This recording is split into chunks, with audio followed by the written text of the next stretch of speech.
les croque-lecteurs, si vous êtes fan de Cherub, je crois que ce numéro va vous plaire, parce qu'Antoine et Valentin n'attendent plus que mon top pour nous parler du 13e tome récemment sorti et nous faire un recap des 12 premiers tomes.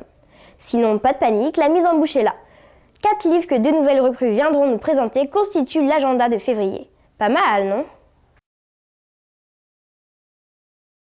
Je sais pas si vous avez eu le temps de jeter un coup d'œil à nos top 20 publiés sur le blog, mais moi je peux vous dire qu'une saga navigue entre la 3e, la 2e et parfois même la première place du classement. Vous l'aurez compris, cette série, c'est Cherub. Le très attendu tome 13 est sur notre plateau et une chronique lui est dédiée. Les garçons, à vous de nous dévoiler quelques secrets croustillants sur cette saga. Et Valentin, je crois que c'est toi qui commences avec par nous parler de l'auteur. Vas-y, sans plus attendre. Robert Muchamore est né le 26 décembre 1972, est un écrivain anglais. Il est surtout connu pour avoir créé la série Cherub. Il a d'abord commencé sa carrière en tant que détective privé, avant de se lancer dans la littérature jeunesse. Le premier Cherub apparaîtra en Angleterre en avril 2004, mais l'auteur se concentra sur la série que à la mi-2005. Il faudra attendre 2007 pour que le premier volume, Les 100 jours en enfer, arrive en France. Ce sera le début d'une série phare.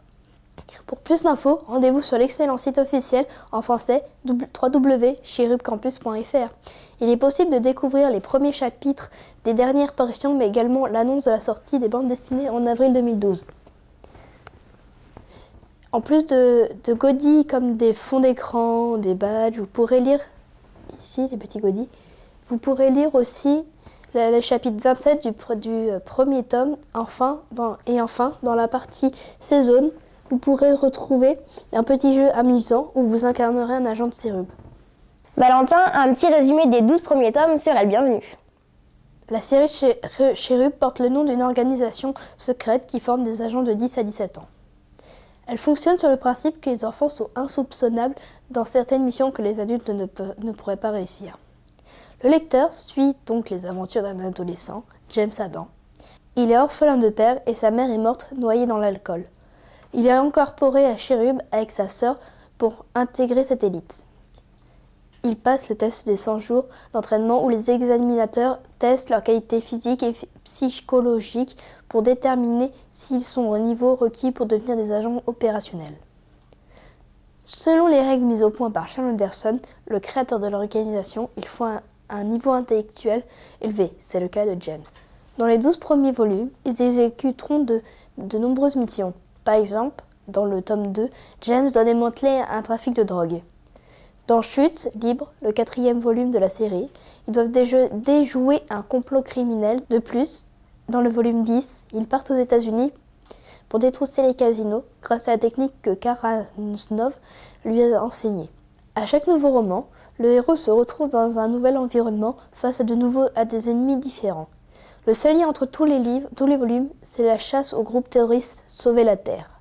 À la fin du 12e volume, James, étant plus âgé que sa sœur, il finit par quitter le campus et va étudier dans une académie américaine.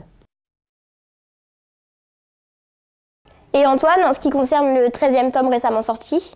Voici venu le moment que les croque-lecteurs attendent avec impatience. La présentation du nouveau Cherub. Le tome 13 est enfin paru le 4 janvier, soit 5 mois après l'Angleterre, où il s'intitule People's Republic. Dans ce 13e tome, on ne retrouve pas James Adams, mais Ryan, un nouvel agent de Cherub. Il vient de se voir confier sa première mission, dans laquelle il va devoir se lier d'amitié avec Ethan, un jeune garçon dont la grand-mère dirige l'un des plus grands réseaux clandestins au monde, le clan Aramov. On suit en parallèle la fuite de Ning-Fu de sa pension de Dandong, dans laquelle elle manque de liberté. Elle va elle aussi se retrouver confrontée au célèbre clan Aramov. Pour finir, elle rejoindra le célèbre agent Cherub pour éviter d'être renvoyée dans son pays d'origine, la Chine. On peut dire que ce 13e tome est tout simplement passionnant. Je l'ai adoré, mais je ne pense ne pas être assez objectif, étant un fan de la série. La présence de nouveaux personnages donne un certain renouveau à la série, même si on ne se lassait pas des aventures de James Adams, personnage emblématique que certains lecteurs regretteront. On suit donc avec plaisir les aventures de deux nouveaux personnages, Ryan et Ning-Fu. Ryan est un jeune homme de très grande taille pour son âge, avec une musculature très développée. Quant à Ning, c'est une jeune fille rebelle et violente puisqu'elle a pratiqué la boxe pendant plusieurs années. Leur seul point commun, c'est qu'ils n'ont plus de famille. L'auteur alterne la narration et les deux histoires se rejoignent en une seule à la fin du roman. Il expérimente cette technique de duo puisqu'il n'avait pas utilisé ce procédé dans ses anciens tomes.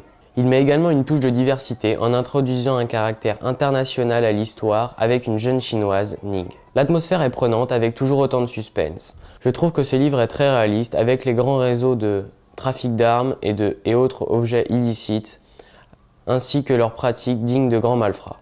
L'action est toujours au rendez-vous avec des scènes de poursuite ou encore d'infiltration. La fuite de Ning de sa pension ou encore la poursuite d'Ethan sont des moments que j'ai personnellement adorés. C'est avec un grand regret que l'on referme cet énième tome de la série Cherub, qui est selon moi un des meilleurs volets de la série, tout en attendant le prochain. Peux-tu maintenant nous expliquer ce qu'est Anderson Boys? Dans ce croque-lecture spécial Cherub, je voulais également revenir sur l'autre série de l'auteur, Anderson's Boys. Dans cette série que Robert Muchamore écrit en parallèle, on suit plusieurs jeunes adolescents qui, à cause de la Seconde Guerre mondiale, ont perdu tout contact avec leur famille. Anderson, un agent britannique, les prend avec lui dans le but de s'enfuir de France et de nuire aux Allemands. Ces enfants vont s'unir et accomplir des missions de résistance au péril de leur vie alors qu'ils ne sont que de jeunes adolescents. Après avoir enfin réussi à quitter la France, les enfants vont être placés dans un centre qui deviendra par la suite très difficilement l'organisation plus connue sous le nom de Cherub. Celle-ci regroupe des agents opérationnels de 10 à 17 ans qui vont accomplir des missions aux quatre coins du monde. Il est grand temps d'accueillir sur notre plateau Hélène et Amélie pour l'agenda de février et surtout pour la première fois. Que nous réserve ce mois-ci en termes de lecture les filles? Pour la mise en bouche, je l'ai sélectionné avec Amélie quelques nouveautés du mois de février qui nous ont semblé pour le moins originales. Il faut toujours se méfier des apparences. Comme vous vous en rendrez compte, avec le résumé de la 4e de couverture de Au revoir Crazy, le nouveau livre de Joey Schreiber aux éditions de La Martinière.